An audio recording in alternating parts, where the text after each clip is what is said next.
Today we're going to talk about a completely different topic than we've addressed so far, and that is how to handle an entire factory's worth of EDA-enabled equipment in a reasonable production-supported way.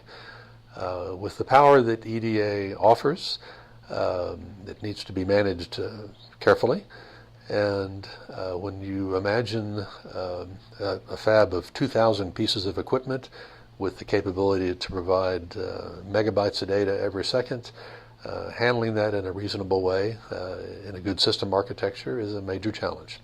So this is an introduction to the topic. It's far too deep to go into in just a short presentation, but it'll give you an idea of the sort of factors that need to be considered when thinking of an entire sort of factory architecture for EDA.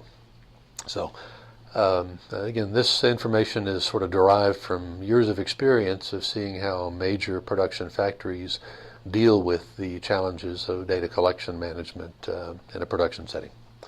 So first of all, since EDA is unique in that the equipment itself stores the model of what's capable of being collected, that means in a big factory you may have 2,000 independent models in the factory. And having them all distributed across the factory is not a reasonable way to handle that. And especially when you consider that in a major factory you may have 30 or 40 pieces of almost identical equipment which will have very similar, if not identical, models. Well, having some way of actually creating, editing, modifying, controlling that information is essential. And so there would be a need for a model manager sort of function to do all that. It's both for reasons of control and software engineering efficiency. Now, the other key aspect of EDA that is managed by the equipment are the data collection plans. So you remember that these are actually stored on the equipment, enabled from the outside, but stored there and are responsible for monitoring conditions in the tool and providing data. Well, again, if you have 30 or 40 pieces of equipment with identical configurations and data collection plans, you don't want to be handling those independently. You'd like to have some sort of plan manager where that information is handled in a consistent way. Moreover, you will want to make sure that the GEM data collection planning and the EDA data collection planning is done consistently, and so it's likely that the plan manager will have an integration component with the existing data collection environment. Another important piece, of course, is the actual data collection part. So there'll be some piece of software that is closest to the tool interface that is actually implementing the E134 data collection services. This is where you would likely do the scaling and units conversion and the conversion to factory naming convention. So even though there are standards for the metadata models, most factories have their own naming convention standards that have to be applied early in the data collection process so that the rest of the factory applications can deal with it consistently. So you would have a data collection agent that would perform all those functions, which may also include a routing component in case you don't actually allow any application to connect the equipment.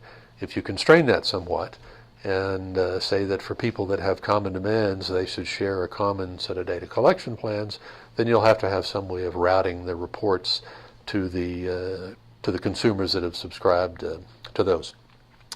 Another important feature, of course, that's unique to EDA is a repository. In the GEM world, the predominant amount of information is production information, which is stored in relational technology.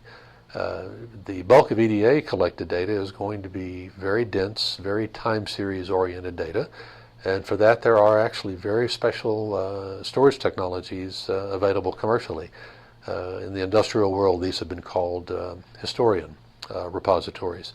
But having a way of aligning the data that is stored in a time series historian versus the data in the relational production databases is important, and so you may need to have some routing amongst those pieces in an EDA environment as well. From a performance standpoint, since EDA does provide a lot of flexibility in terms of the number of clients you can have to monitor the performance carefully, And although the standard does provide features for performance warnings and notifications, the response to those notifications has to be handled somehow on the factory side in a reasonable way. And so a performance monitoring and response module is a very likely element to have in any major factory system.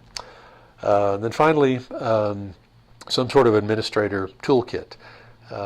Even though for a small pilot project it may be feasible to have some sort of desktop or laptop tools to manage the interaction of applications with equipment, when you scale that to a factory level, you're going to want to have the sort of sign-off control and configuration management that's only providable in an administrative toolkit. This is also likely a place where you'll be integrating with existing engineering and notifications and configuration management systems, as well as the GEM data collection systems. And so this is not a standalone module. It's something that would be very specific to a given fab environment.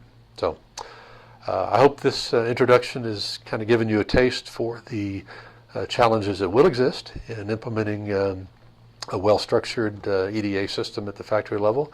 And Symmetrics is prepared and happy to help you with any of the details that you want to consider. So thank you.